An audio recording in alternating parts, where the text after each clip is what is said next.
call from Harlan City. You better sit down, it ain't. So the first, say, 200 songs that I wrote, they were all just sort of a poor man's Hank Williams. It was just my lame attempt at doing like really sad 3-chord country songs. Out of those 200 songs, I might have had 20 keepers, and you know, they got some pretty good reactions from some people, but when I took them into the bars, they just kind of fell flat. Like I said in the previous episode, when the Realbillys wrote $3 Wine, that's when things really started shifting in the way I thought about writing songs. And I remember another time that I was sitting and writing this song called Sleeping in the Wet Spot, which will be on the Realbillys box set. You need to watch for that. But I was writing this song. It's about a pussy whip musician, in case you didn't catch on. And I'm writing this. I get to the point where I need to say, you know, one night he was picking at insert bar name. And I remember thinking, oh man, you know, what kind of famous bars are there? I remember thinking, well, there's Billy Bob's in Texas, there's Armadillo, there's this. And then I was like, wait a minute, I've never been to any of those places. Why the hell should I name drop that in the song? And so I just said, fuck it. And I wrote, one night he was picking at the nickel.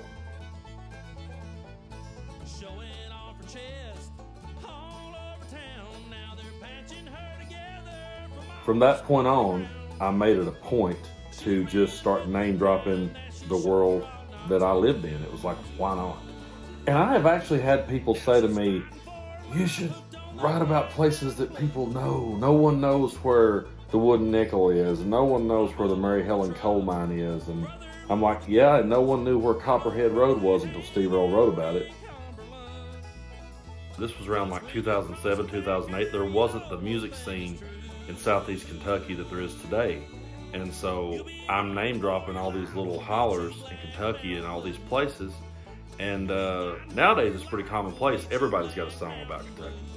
But back then it was kind of, people in bars would look at me kind of funny when they would realize I just name dropped the road they lived on. And I'm playing these backwoods dives, these watering holes that are dying. And they're being defeated by karaoke bars and restaurants and things like that that would come later. But in those places was some of the absolute greatest characters that I've ever seen. And in my mind, it was like, I have got to preserve these people.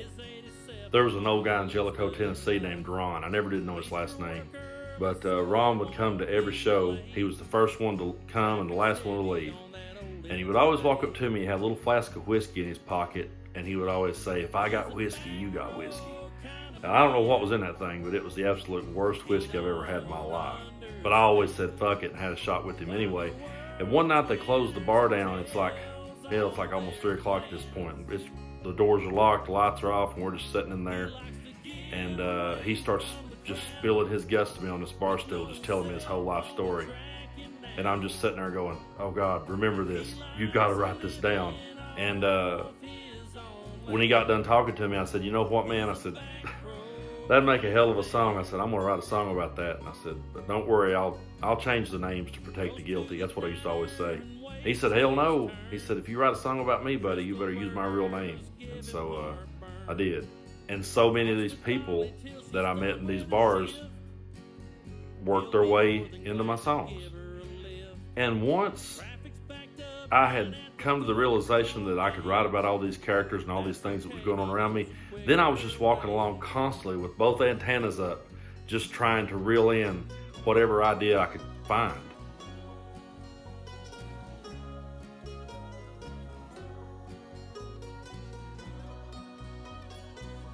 From that point on, I'm paying attention to my grandmother when she tells me stories. I'm paying attention to my dad when he tells me a story. I'm paying attention to my mom or my aunts or my uncles. And I'm collecting these stories as we go. And it got to where finally people's like, you got to be careful what you say around Brandon. He'll put it in a song. You know, I don't have any grand delusions that I'm going to be the next American Idol. That ship has sailed, and I wouldn't go on that show if you gave it to me. I don't begrudge anyone that has gone, to each his own, but that's like the Gong Show to me. You know, I ain't looking to do anything really anymore other than just write these songs, preserve these characters, and leave them here for my kids to listen to when I'm dead and gone. And I just kept listening to these stories that my family would tell, and decided, hey, this is what I want to write about. So every moment of my life became a potential song. Every story I heard became a potential song. And I just became obsessed with trying to figure out how to go about writing about it. My song Ode To Uncle Dale has become one of my more popular character songs. And it's funny because I only saw Dale maybe once a year at family reunions. But he was so funny and so witty, he just left a huge mark on me. I remember one time at a family reunion, someone asked him if he would say grace. And he said, I tell you what, I'll pray to Ben Matlock, you all pray to God, and we'll both get the same results. And I'm the only kid that burst out laughing. My mom tells me the story about the time that a dog bit him, and so he chased it down and bit it back. And my grandmother was always giving me updates on his health because he battled cancer for so long. And I just remember the whole time going, how the hell am I going to write about Uncle Dale? I started joking that he was the Keith Richards of our family. It was like, man, this guy's been through so much. And finally, it was when he died, and my grandmother told me about, the story of what he said on his deathbed, and that's when the song clicked. So I ended up writing a song I'd walked around with for like a long time in my head. I ended up writing it in 5 minutes once I got that inspiration I needed. I was listening to a podcast called Dolly Parton's America, and she was talking about how she liked to explore the characters within her songs and write from different angles and different points of view. I thought that was really cool, and so speaking of $3 wine, I thought it would be cool if we finally heard from the girl in the song and hear the song from her point of view, what it was like being that girl. So on Brando's Realbilly Revue debut album, there's a song on it called Lacey Gibson, and you're finally going to hear a $3 wine from the perspective of the girl, and we're going to see how she took to the Realbillys poking fun at her in that song. So, that really excites me. It excites me to explore the characters and literally now go through and dissect the songs and see what's worth writing about and what ain't, But I think if you go through, there's always another spin, We've heard about Uncle Dale, but what about the waitress he showed his scar to? If you start going in and dissecting your songs, you can look at a song like Devil Buys the Groceries. You've got Sarah and Bobby and Kevin and Skillet. You could easily deep dive any of those characters and explore and see where they might have ended up. I've shit on pop country for years, and probably always will. I can recognize a bad song when I hear one. I realize that it sells, but at the same time, I just feel like it does a disservice to country music. Because, there's so many, for every crappy song I hear on the radio, I say to myself, why didn't that guy tell me a story about how he was brought up? Why didn't that guy tell me a story about his crazy uncle? Why didn't that girl tell me about some situation she dealt with? It's okay. I get it. You're going for the brass ring. And I understand why people do go for the brass ring, but I have no desire for that. I'm the type of person that if I ever got the brass ring, I'd probably tell them to shove it up their ass.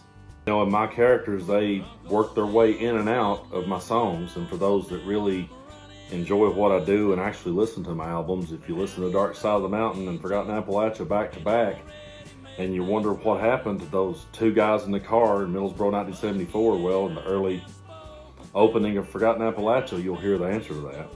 Leonard from Mary Helen's Gold is in several different songs if you're paying attention. And if you'll notice too, a certain curve in town fucks up so many of my characters. For me, the reward is when someone walks up to me and says, hey man, your song Uncle Dale reminded me of my Uncle Pete. Or your song for Ron reminded me of this old dude I used to hang out with at the bar. Or your song Mary Helen's Gold, I used to work in a coal mine.